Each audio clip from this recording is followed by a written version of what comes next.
Listen, even if you're not a baseball fan, even if you don't care about sports at all, it is hard not to care about the Blue Jays right now because Canada's team is playing America's game better than anyone else. Yes, that is still true, even though they lost Game 2.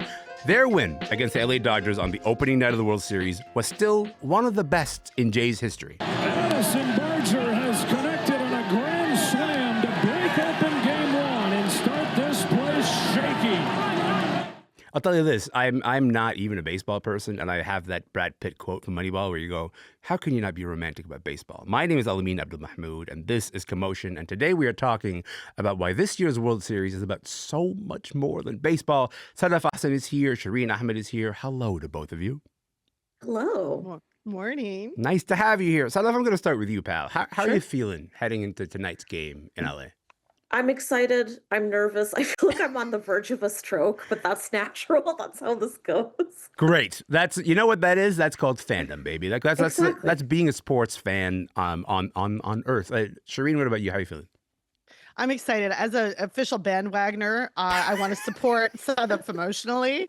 Thank you. But it's a fun time, and like my heart and my emotions are all over the place. So I'm here for this ride. I'm glad you acknowledge the bandwagoneering aspect of this because, like, I am explicitly not a baseball person, Sadaf. I am in your house. Like, this is your thing. It is not my thing. But also, it's Toronto. The Blue Jays are in the World Series. I mean, like, what an atmosphere and what a life. Did you think this day would come? I honestly did not think that I would see this in my lifetime. It's wild. My parents watched the 93 series, so Mm-hmm. it's kind of like we're having a repeat now. But just as a side note, I support all bandwagoners. The more the merrier. No judgment here. I love it all. I will say Blue Jays fans are the most welcoming of bandwagoners I've ever seen. Everyone's like, yeah, the more the merrier here. This weekend, I would say, was a roller coaster, but for anyone who's been sort of watching the Jays for some time, and maybe like they saw them like win Game 1 and then lose Game 2, it's worth reminding them that the season they've had this year, and we should talk about this, they started last in their division and then went on to win the American League in the most dramatic way possible.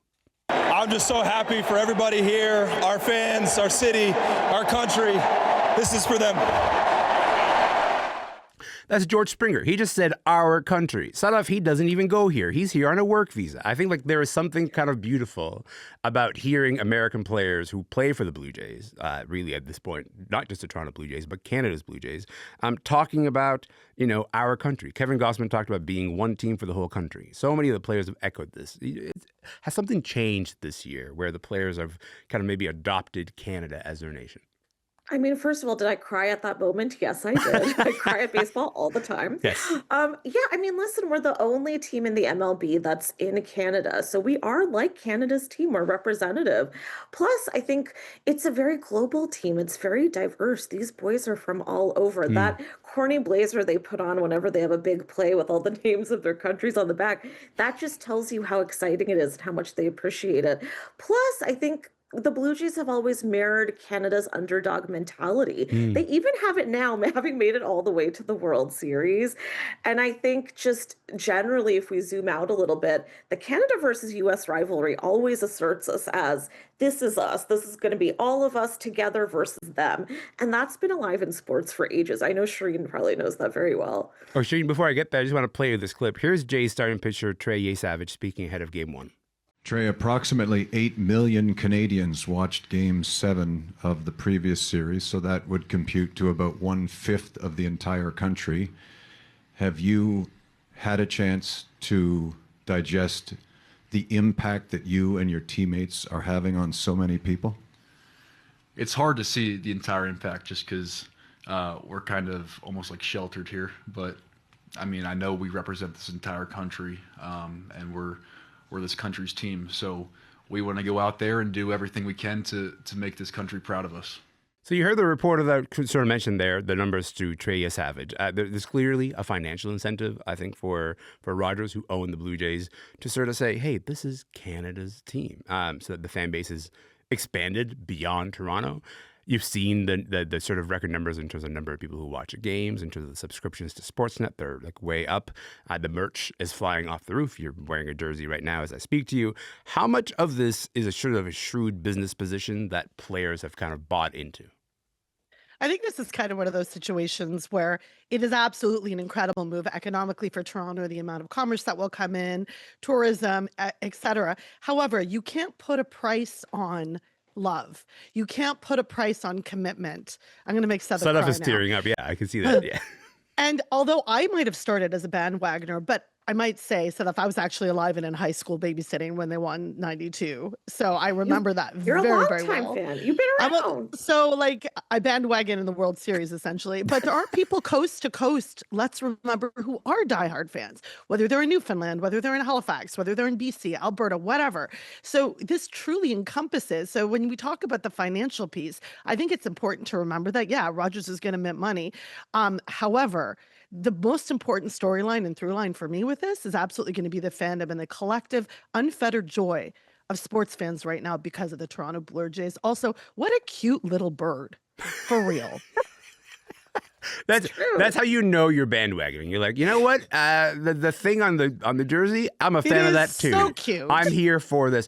I mean, Shireen, do you get the sense that this is sort of a thing that's spreading across the country? I'm asking because I was in Vancouver when the Blue Jays sort of like got into the World Series. I was also still in Vancouver for Game 1, and it felt real to me. It felt real to me that people said, you know what? I maybe have not been paying attention to baseball because there is only one team in this league for the entire country.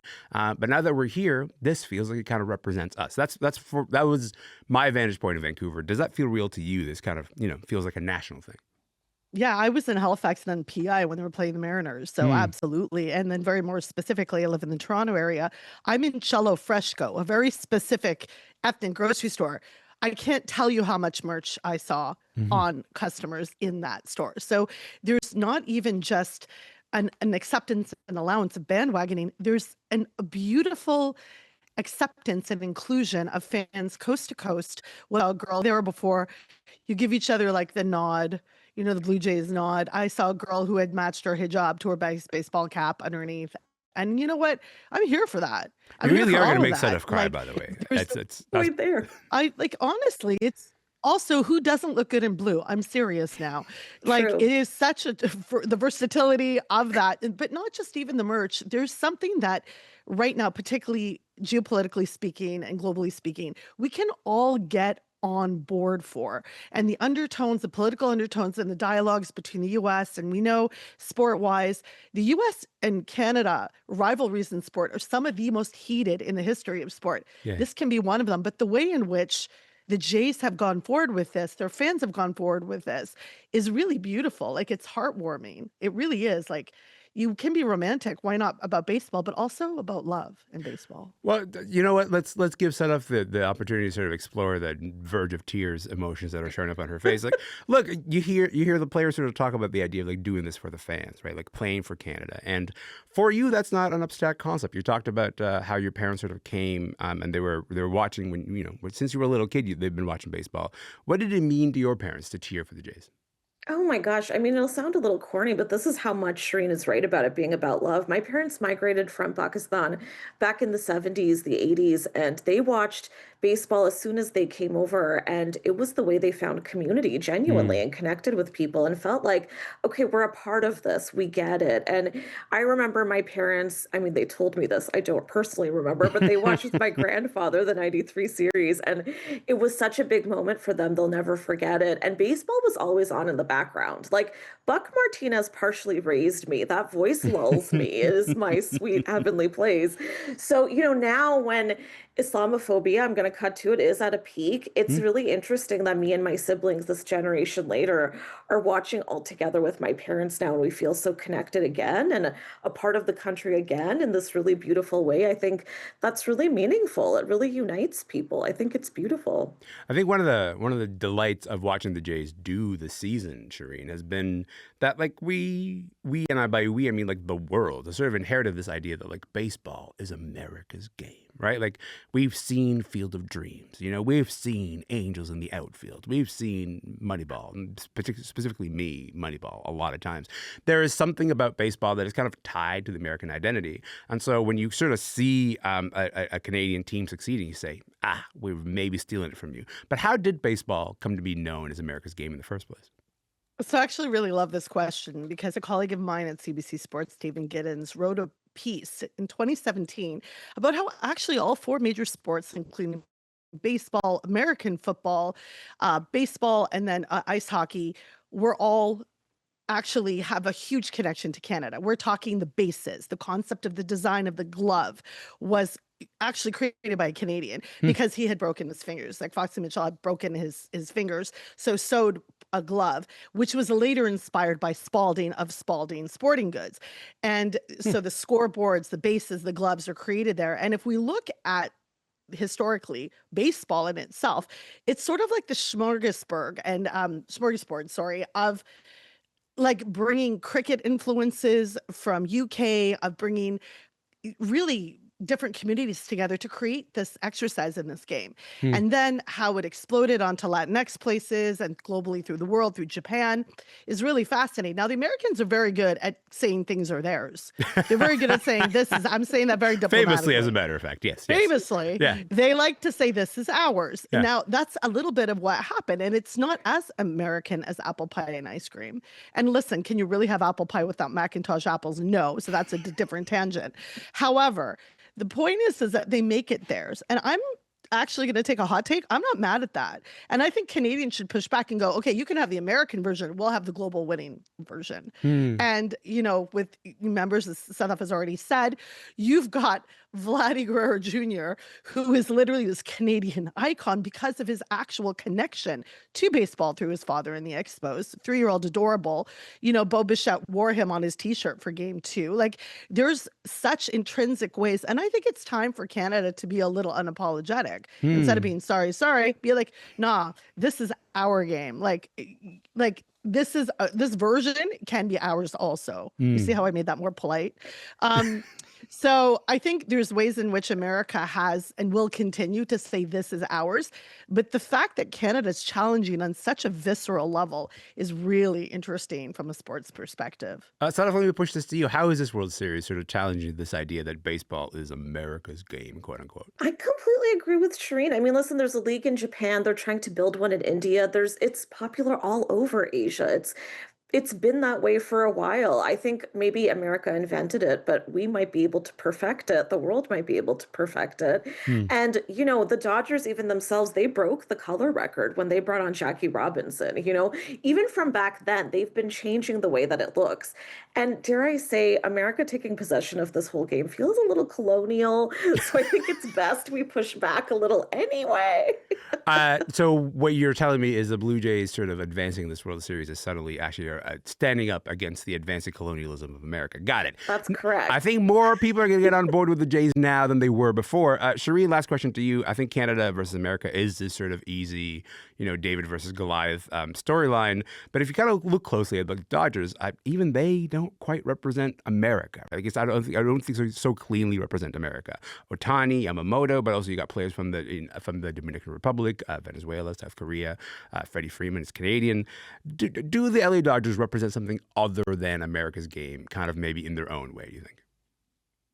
So this is probably one of my favorite also storylines through this narratives is that truly right now what we're seeing in the World Series is a microcosm of what's happening globally, or even a reflection of the pushback and resistance through sport. You know, that's my favorite subject of sports is resistance. Yes. But what's happening, there's even players on the Blue Jays who cannot get their families to come watch the World Series because they're not permitted, Peru, Cuba, to come visit and come watch, which is blatantly unfair and against the spirit of sport as America likes to pretend it has. Now, and just a really quick correction, Abner Doubleday didn't actually invent baseball. That's the myth that Americans have perpetrated because by the time that got going, he was already dead in Arlington Cemetery. So it really was like them saying, oh, we did this, we created this, when in fact, historically, they haven't. So it's just, and now pushing back against those political beliefs, the way that we see the Blue Jays being presented as a friendly, inclusive, cohesive unit, which is really lovely, is also speaking volumes on what's happening globally in those politically in those two different countries, where we're not seeing that inclusivity. If you look at the wider scope of what's happening in LA and surrounding areas, it's militarized. People are resisting. They're too busy surviving to get behind this baseball team in some ways, or those who with privilege can. But micro communities and racialized communities are having a really tough time right now surviving. Whereas, and not to say everything's perfect in Canada, but you've got a collective moment where Canada can rally behind something, which puts us emotionally, psychologically way ahead of the Dodgers. I think that is a lovely place to leave it. I also just got to say, like, wherever you find the collision between politics and sports, that's where you'll find Shireen Ahmed. And that's my favorite place in the world to be. I really appreciate both of you. Thank you so much for being here. Thank you. Thank you. Yes, of course. It's been lovely. Shireen Ahmed is a senior contributor with CBC Sports. She also teaches sports journalism at Toronto Metropolitan University. Sadaf Ahsan is a freelance writer and co-host of Frequencies, the Reheat podcast. My name is Elamin Abdelmahmoud. This show is called Commotion. Hey, we'll be back tomorrow. We'd love to see you then.